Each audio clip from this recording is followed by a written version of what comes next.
নাম হচ্ছে বীরভদ্র। বীরভদ্র যেমন দক্ষালয় শ্বশুর বাড়িতে গিয়েছিল শিব, যখন দেবী দুর্গা দেহ ত্যাগ করে স্বামী নিন্দা শুনে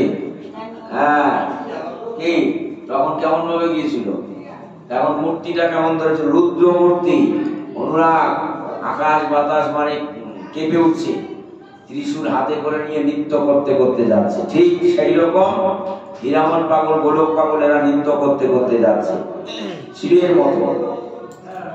আর ঠাকুরের আগে আগে হীরামন ধায়, ঠিক যেন বীরভদ্র যায় দক্ষালয়।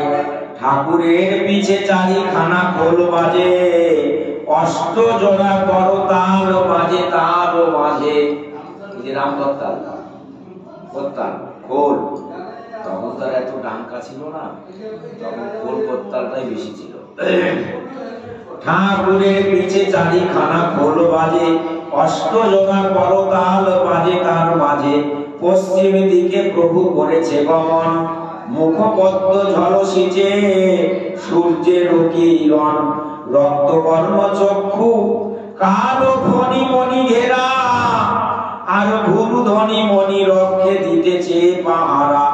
ভাজে ফোটা শশী ছটা হয়েছে সংযোগ, তাহাতে ঘটেছে যেন পুষ্পবন্ত যোগ।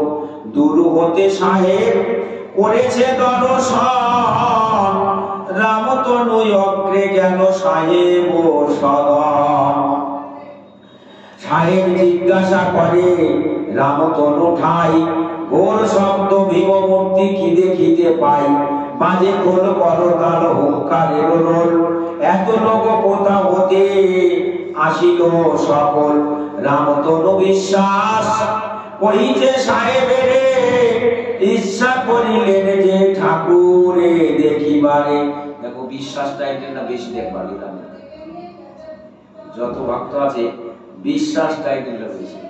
এই যে রামতনু বিশ্বাস, গোলক পাগল বিশ্বাস, দশরথ বিশ্বাস, এরকম বিশ্বাস টাইটেল বেশি।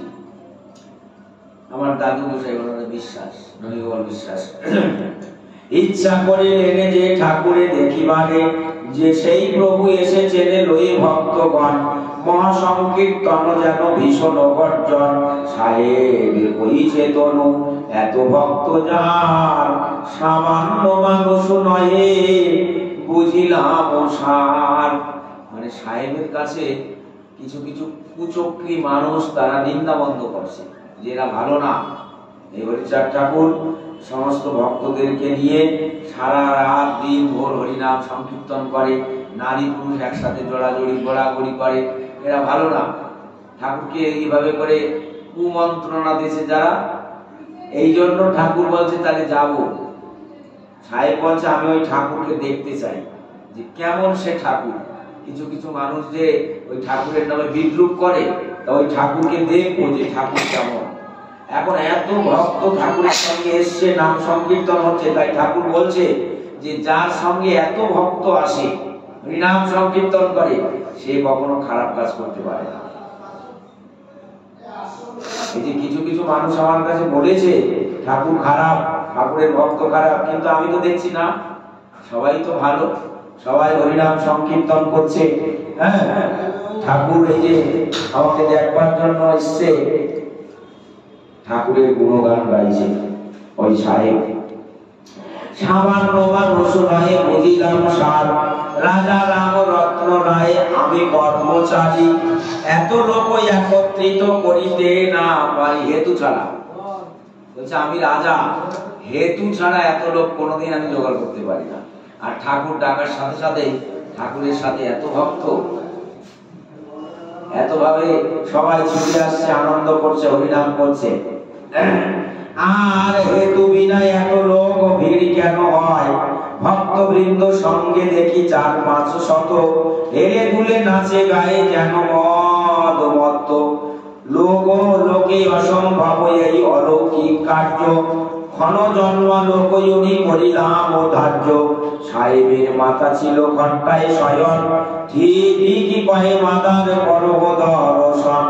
দেখো মা ঠাকুর এলো কামরা বাহিরে, মতুয়ারাই উপস্থিতি কুটির উপরে বিশ্বনাথ দরবে এসে প্রেমে মত্ত হয়ে ধরণী পতিত হয় নাচিয়ে নাচিয়ে দাঁড়াইয়া কামরার দরজা সম্মুখে সাহেবের মাতা পুত্রে মতুয়া দিকে দেখে।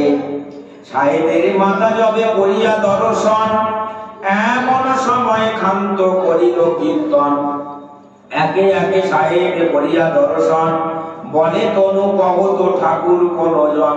এখন ঠাকুরকে ওই সাহেব চিনতে পারছে না যে ঠাকুরকে, ভক্ত আর ভগবান মানে অভেদ হয়ে গেছে।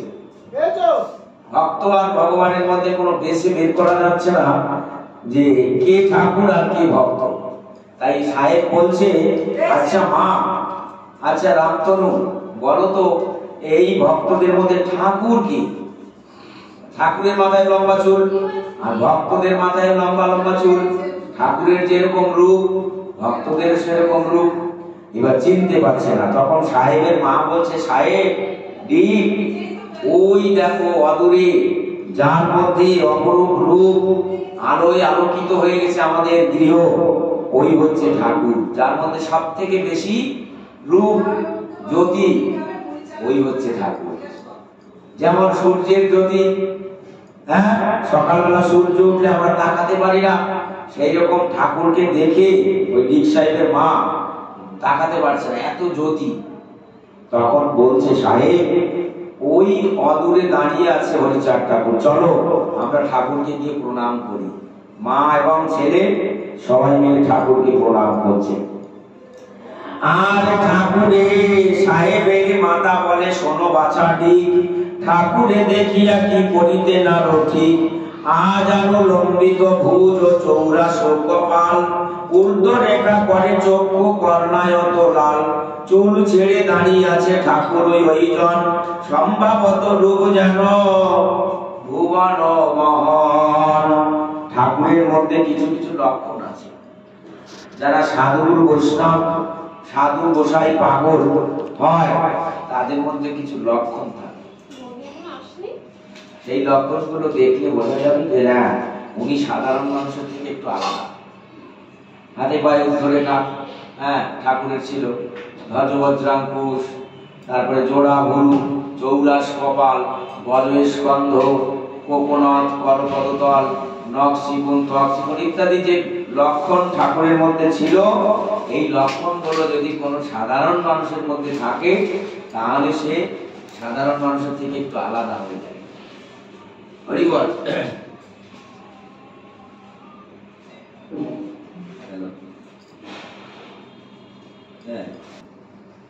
সাহেবের মাতা বলে, শোনো বাছাটি, ঠাকুরে দেখিয়া কি করিতে না ঠিক। আজ অনুলম্বিত ভুজ ও চৌরাশ কপাল, ঊর্ধ্ব রেখা করে চক্ষু কর্ণায়ত লাল। চুল ছেড়ে দাঁড়িয়ে আছে ঠাকুর ওইজন, সম্ভবত রূপ যেন ভুবন মহন। ভালো মতো ঠাকুরকে দেখো হয়ে স্থির, দেখেছো কাঙালি মাকে এই তার বীর। মনুষ্যের শরীরে কি এত হয় জ্যোতি, পবিত্র চরিত্র যেন ঈশ্বর মূরতি। আমাদের অধিকারে হেন লোক আছে, এ ঠাকুরে দেখিলে মনের দুঃখ ঘোচে।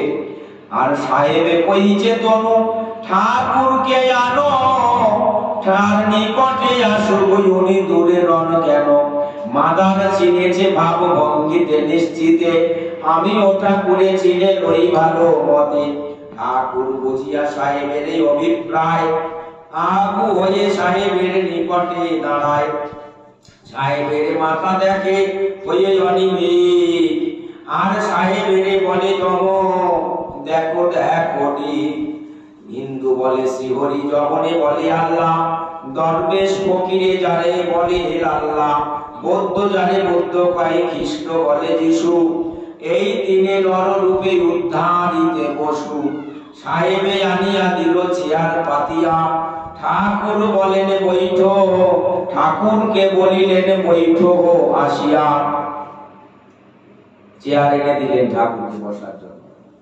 বাড়িতে ঠাকুর এসছে, হ্যাঁ, এতক্ষণ ঠাকুরের রূপ বর্ণনা, ঠাকুরকে দর্শন করে সাহেবের মা বলছে, থাক ও সাহেব দেখ দেখ দেখ, এই ঠাকুরকে দেখলে মনে হয় মনের দুঃখ অন্ধকার সব ঘুচে যাবে। এই ঠাকুরের মধ্যে এত রূপ, আমি চোখ ফেরাতে পারছি না। সাহেবের মা বলছে, সাহেবের মা ঠাকুরের খুব রূপের বর্ণনা করতে লাগলো। এইবার সাহেব দেখলেন যে অনেক সময় ঠাকুর দাঁড়িয়ে আছে, এই জন্য চেয়ার নিয়ে এসে ঠাকুরকে বলছে, ও ঠাকুর আর দাঁড়িয়ে থাকবেন না, এবার চেয়ারে বসুন। ঠাকুর তখন বলছে, দেখো ঠিক এই চেয়ারে কখনো ঠাকুর বৈষ্ণব যারা তারা চেয়ারে বসে না, আমাকে এই নিচে আসন করে দাও, আমি নিচে আসন করে দিলে ওখানে বলবো। আর সাহেবের বলে তম, দেখো দেখো ঠিক হিন্দু বলে শ্রীহরি, জগনে বলে আল্লাহ, দরবেশ ফকিরে বলে হেলাল্লাহ হেলাল্লাহ, বৌদ্ধ জানে বুদ্ধ কয়ে, খ্রিস্টে বলে যিশু, এই তিনি নররূপে উদ্ধারিতে বসুতারে। যিনি আল্লাহ, যিনি যীশু খ্রিস্ট, যিনি বুদ্ধ, যিনি রাম, যিনি কৃষ্ণ, যিনি গৌরাঙ্গ, তিনি হচ্ছেন হরিচাঁদ। যুগে যুগে তিনি অবতার হয়ে আসছেন কলির জীবকে উদ্ধার করবার জন্য। ঠাকুরকে বলিলেন বৈঠো আসিয়া, ঠাকুর কহিলে কি কহ অসম্ভব, চেয়ারে কি কবু বৈশে কবু ঠাকুর বৈষ্ণব। ঠাকুর কহিলে কি কহ অসম্ভব, চেয়ারে কি বৈশে কবু ঠাকুর বৈষ্ণব। আর সাহেব কহে, ঠাকুর যে ইচ্ছা তোমার, যথা ইচ্ছা তথা বৈধ আপরিহার, গান খান্ত দেও গান গাও গাও গাও, নাচিয়া গাইয়া সবে মেরা পাঁচ হইয়াও, কামরার বাইরে এসে সকলে বসিয়া, পদ ধরে কেহ কেহ উঠেছে নাচিয়া, নাচিয়া নাচিয়া করে হরি সংকীর্তন, কেহ কেহ শিবিনেত্র ধরায় পতন, নাচে গায়ে রসরব দিতেছে চিৎকার, সিংহাসনে বানে বানে করে হুঙ্কার, লোম কুবু কণ্ঠ লোম কণ্ঠ কয়াকার, মস্তকে চৈতন্য শিখাই উঠত হয় তার, ক্ষণে ক্ষণে ধরা তলে পরে দশা হয়ে, গোবিন্দ মধুবাই ওঠে ফিকিয়ে ফিকিয়ে। নাম করতে করতে নাম করতে করতে ভক্তের মধ্যে দশম দশা হয়েছে। দশম দশা অষ্টসাত্ত্বিক বিকার ভক্তের মধ্যে নাম করতে করতে নাম করতে করতে ঘটে। শ্বেত কম্প কুলা অশ্রু বৈবর্ণ বেপথ কম্পন, কীর্তন করতে করতে যা হয় আর কি ভক্তের মধ্যে, হরিনাম করতে করতে মাতাম দিতে দিতে কখনো দেখবা কোনো ভক্ত অঝরে কাঁদছে, চোখে জল টপ টপ করে পড়ছে, আবার কখনো কখনো কোনো ভক্ত ধুলায় গড়াগড়ি দিচ্ছে, কোনো ভক্ত দেখা গেল উচ্চ স্বরে বাবা বাবা বলে চিৎকার করছে আর কাঁদছে। মানে এগুলো লক্ষণ, অষ্টসাত্ত্বিক বিকারের যে লক্ষণ, লোম কেশ এগুলো সব ঊর্ধ্ব হয়। কীর্তন করতে করতে গায়ে শিহরণ জাগে, কম্পন কাঁপে, থরথর থরথর করে কাঁপে অনেক ভক্তরা। এগুলো একটা অষ্টসাত্ত্বিক বিকারের লক্ষণ। কেউ দেখা গেল স্তম্ভ, মানে কেউ আছে পাথরের মতো স্তম্ভের মতো শক্ত হয়ে যায়, তারপর ওখানে পড়ে তার আর জ্ঞান থাকে না, তখন বলবা কি ওর কানে একটু হরিনাম দাও, উচ্চ স্বরে তখন তার কর্ণ ঘরে গিয়ে কেউ কেউ হয়তো হরিচাঁদ হরিচাঁদ হরিচাঁদ দেবানন্দে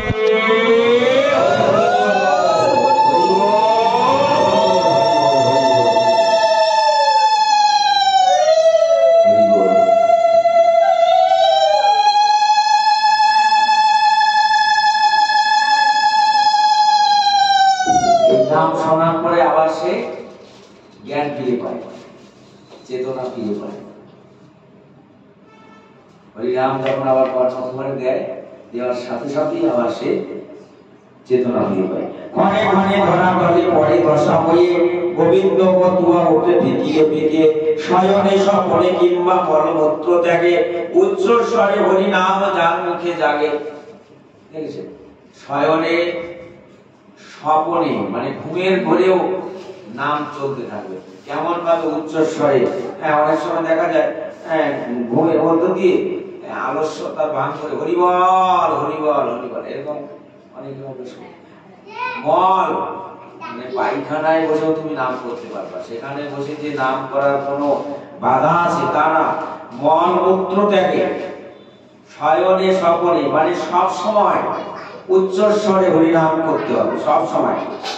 তাই বলছে উচ্চস্বরে হরিনাম যার মুখে জাগে, কোথায় কোথায়? শয়নে স্বপনে কিংবা মল মূত্র ত্যাগে উচ্চস্বরে হরিনাম যার মুখে জাগে, সে বদন হরি হরি বলে মুখে মুখে, বিকারের রোগী যেন ওঠে কালে। বদন গোসাই ঠাকুরের ভক্ত ছিল একজন, বদন গোসাই সব সময় হরিবল জল খাবো, হরিবল ঠাকুর চলো, হরিবল পান খাবো, হরিবল প্রসাদ খাবো, মানে যাই করবে কেন তার মধ্যে হরিনাম থাকবে। হরিনামকে কখনো মুখের থেকে যেন বন্ধ না হয়। কেন? ওই পায়খানায় বলে যদি আপনি মারা যান তাহলে তো আপনি নাম ছাড়া চলে গেলেন। এই জন্য সব সময় হরিনাম করতে হবে, মনে মুখে সব সময় নাম করতে হবে উচ্চস্বরে, মনে সব সময় নাম চলবে। আপনি 1 ঘন্টা মালা জপ করবেন তারপরে নাম করবেন না, নাম সব সময় করতে হবে, সব সময়। আর এই উচ্চস্বরে হরি নাম যার মুখে জাগে, সে বদন হরি হরি হরি বলে মুখে, বিকারের রোগী যেন ওঠে কালহিকে, কাঁধে আর নাচে মাথা স্কন্ধে ঘুরাইয়া, ফিরিয়া করিয়া নাচে বিমুখ হইয়া, উলটিয়া মাথা নিয়ে পায়ের নিকটে, সেইভাবে হরি বলে পালটিয়ে ওঠে। নাচিতে নাচিতে যায় কামনা ভিতর, শতধারে চক্ষু বাড়ি সাহেবের মার, কুবের বৈরাগী নাচে বুক ফুলাইয়া, আলোর পাত্র দেয় পেটে ঢাকাইয়া, গোপী যত্ন করে অমনি মারিয়া থাবর। আর নাচিতে নাচিতে যায় কামরায়া ভিতর, গোসাই বলো গো যেন খান বেড়া পাক, ফিরে ঘুরে নাচে যেন কুম্ভকার চাক। বেড়া পাক মানে ওই যে জল, যেমন জলের মধ্যে দেখবা এরকম একটা ঘুরলি দেয় না, গুড়গুড়ি দেয়, ওই রকম মানে এরকম কুমারের চাকের মতো যে পালে পাল বাড়িতে যে চাক ঘুরায় না, চাকের উপরে মাটির হাঁড়ি বসে তৈরি করে চাক ঘুরায়, ওই রকম চাকের মতো ঘুরছে। কে? মাতাম দেখো কিরকম মাতাম দেয়, সেই রকম মাতাম তো এখন হয় না, গোলক তখন মাতাম দিচ্ছে ওই রকম চরকির মতো, চক্রের মতো ওই রকম ঘুরছে।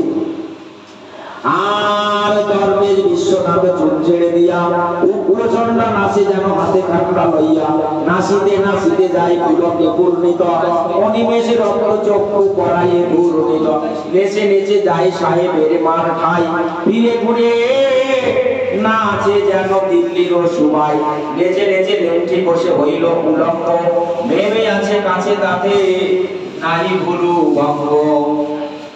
হীরামন পাগল লেংটি বদ্ধ, হীরামন পাগল লেংটি বদ্ধ, কিন্তু তার লজ্জা ছিল।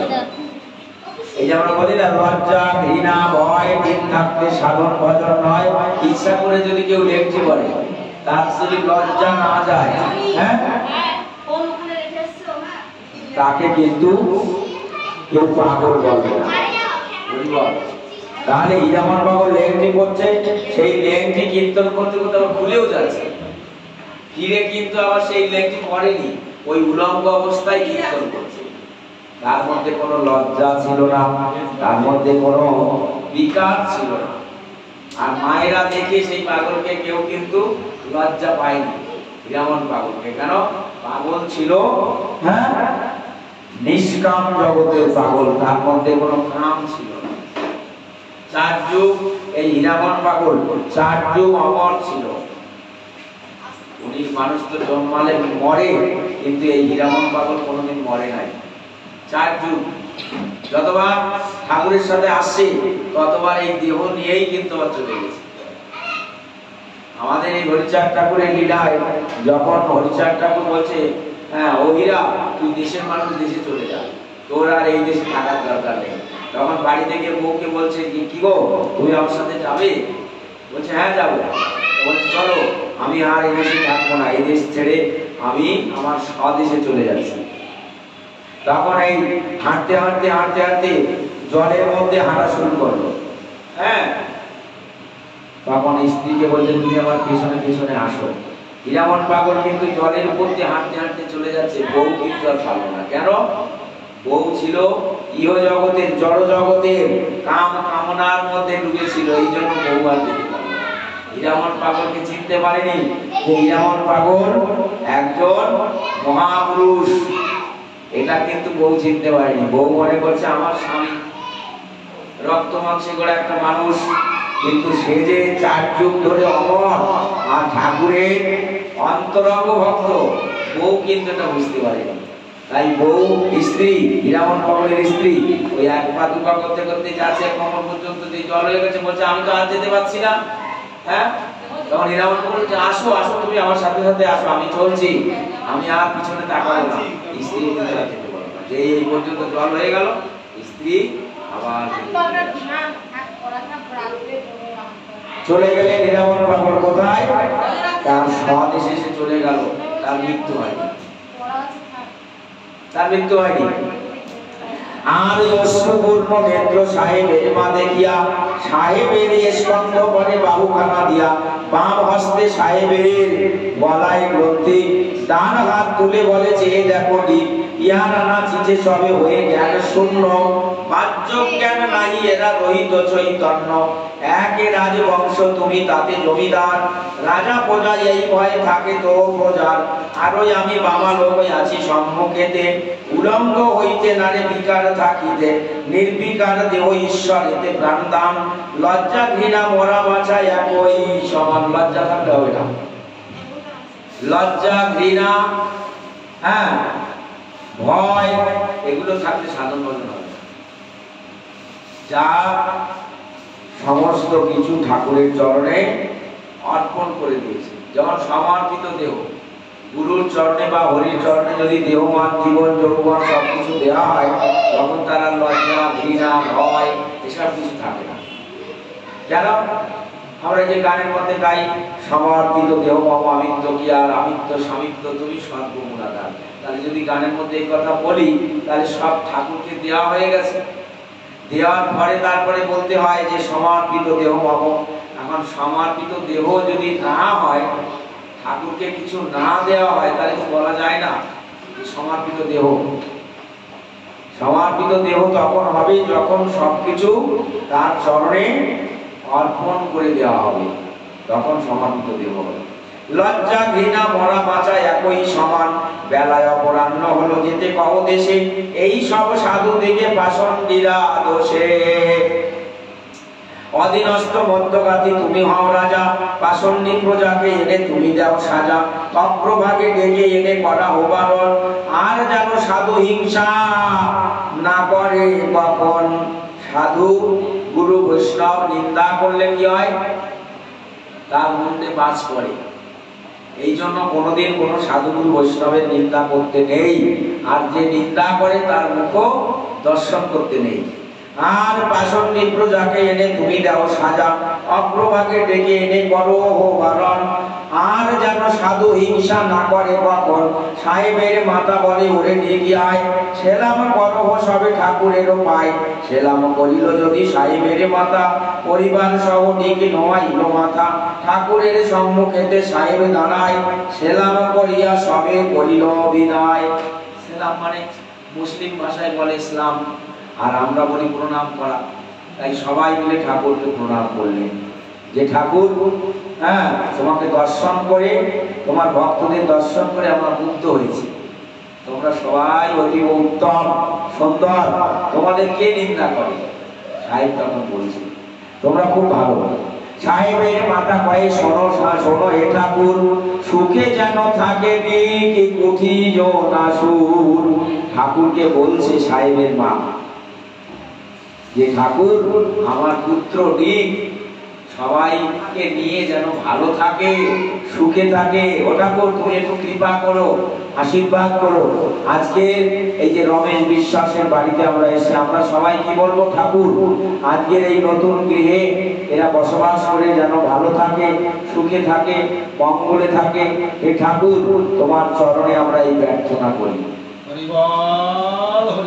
হ্যাঁ, এই যখন পুজো করছিল রণ, ওর মা বাবা, ওর মা তখন কাঁদছিল, দেখছেন, যে আমার ছেলেটা যেন ভালো থাকে। ঠাকুর ওকে তুমি ভালো রেখো, ও যেন মঙ্গলে থাকে, সুখে শান্তিতে সংসার ধর্ম করতে পারে। কোন মা বাবা চায় যে আমার ছেলেটা দুঃখে থাকুক, কষ্টে থাকুক? চায়? সব বাবাই চায় যে আমার ছেলে মেয়ে প্রত্যেকে তারা ভালো থাক, সুখে থাক। ঠাকুর তাদের তুমি ভালো রেখো, মঙ্গলে রেখো। তাই দিক সাহেবের মা বলছে ঠাকুরকে, ও ঠাকুর আমার দিক যেন ভালো থাকে, তোমার কৃপায় সুখে থাকে, মানে তোমাকে যেন কোনোদিন ভুলে না যায়। সুখে থাকে কোন মানুষ? সুখে থাকে সেই মানুষ যার কোনো অভাব অনটন নাই, যার কোনো শোক দুঃখ নাই, যার কোনো কারোর কাছে ঋণ নাই, সেই জগতে সবথেকে সুখী মানুষ। তাই আমার দিক যেন তোমাকে কখনো ভুলে না যায়। এই সাধু পাগল সবাইকে যেন এনে বাড়িতে হরিনাম সংকীর্তন এমনি করে দিতে পারে। যে বাড়িতে হরিনাম সংকীর্তন হয় সেই বাড়িটাই বৃন্দাবন। যে বাড়িতে হরিনাম সংকীর্তন করে ভক্তরা কাঁদাকাঁদি করে সেই বাড়িটাই ওরা কান্দি, বাড়িটাই হচ্ছে মন্দির, বাড়িটাই হচ্ছে আশ্রম। এই বাড়িতে সবাই যারা থাকবে বাবা মা, তারা হচ্ছে দেবতা। এটা হচ্ছে সংসার ধর্ম। এই জন্য সংসারে কখনো অধর্ম করবো না, মিথ্যা কথা বলবো না, অসৎ পথে চলবো না। কেন? এই সংসারটাই হচ্ছে মন্দির, এই সংসারটাই হচ্ছে আশ্রম। এই জন্য ঠাকুর বললেন সংসারে সবাইকে নিয়ে গৃহশ্রম, গৃহটাই হচ্ছে আমাদের আশ্রম। সাহেবের মাথা কয়ে শোনো হে ঠাকুর, আর সুখে যেন থাকে ডেলি কুটি জনাসুর। কুটি হতে মাথা সহ মতুয়া সহ হইল বিদায়, চতুর্গুণ ফুর্তি হলো হরি গুণ গায়। নাচে গায়ে সব সাধু হীরা মন হাসে, সবে সম সম ভাব একই উল্লাসে। হীরা মনে দেখি দেবী সাহেবের মায়, বলে ডিঙ্গি এই লোক সামান্য তো নয়। ঠাকুরে দেখিয়া মন জীবন প্রফুল্ল, আর ইহাকে দেখায় যেন ঠাকুরের তুল্য। যারে দেখে সেই যেন ভাবের পাগল, নাচে গায়ে ঢোলে পরে প্রেমে দেবী হোক বল। এক বস্ত্র পরিধান নহে ধৌত কাঁচা, অর্থ বাজ বলে বেড়া নাই দেয় পোচা। শিশু হতে বোধ হয় বাঙালি প্রকৃতি, সম্মুখে দেখায় যেন পুরুষ ও আকৃতি। কনে নারী কনে নর বলে বোধ হয়, গভীর চরিত্র যেন চিনা নাই যায়। তাহলে ভক্তের চরিত্র কেমন? যারা ভক্ত হবে, সাধু হবে, পাগল হবে, তাদের চরিত্রটা ঠাকুরের মতোই হবে। ঠাকুরের যেমন স্বভাব, ঠাকুরের যেমন আদর্শ, ঠাকুরের যেমন চলা, ঠাকুরের যেমন বলা, এইরকম ভক্তরাও চলতে হয়। সেই জন্য ঠাকুর আর ভক্ত কেউ আলাদা না। সাধু গুরু বৈষ্ণব, গুরু কৃষ্ণ বৈষ্ণব তিনি একে দিন। আপনি যদি গুরুকে আলাদা মনে করেন, ঠাকুরকে আলাদা মনে করেন, তাহলে ভজন হয় না। মনে করতে হবে ইনি আমার ঠাকুর, আমার কাছে আমার গুরু কৃষ্ণ, আমার কাছে আমার গুরুই হরি। এটা মনে করতে হবে, ভাবতে হবে। গুরু কৃষ্ণ অভেদ, ভক্ত ভগবান অভেদ। তাই চৈতন্য চরিতামৃতে বলছে গুরু কৃষ্ণ আর বৈষ্ণব তিনে এক, একে তিন। এই তিনজনকে কখনো ভেদ মনে করে যাবে না, আলাদা মনে করে যাবে না। লক্ষ্মীকালী গোপাল সাধু তিনি বলতেন, তার বাণীতে আছে, হরি গুরু ভিন্ন নয় সতত জানিবে, গুরু কৃপা বলে হরি দর্শন দিবে। গুরু কৃপা না হলে হরি কৃপা হয় না, ভগবান কৃপা হয় না। এই জন্য আমরা গানের মধ্যেও গাই কি, হরি বৈব বলে গুরু গোসাই রাখতে পারে, কিন্তু গুরু বৈব বলে তাকে হরিচাঁদ রাখতে পারে না। এই জন্য মান্যতা দিতে হয়।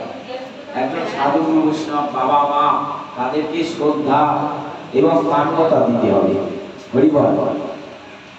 আর সম্মুখে দেখায় যেন পুরুষ আকৃতি, ক্ষণে নারী ক্ষণে নর বলে বদ হয়। গভীর চরিত্র যেন চেনা নাহি যায়, দয়ার শ্রী হরি সাহেব এড়ে দিল চিনা। হরি গুণ গাও সদা তারক রসনা, শেষ লীলা লীলার প্রধান সর্বসার। হরি হরি বল কয়ে কবি সরকার। জয় জয় শ্রী শ্রী হরি রাম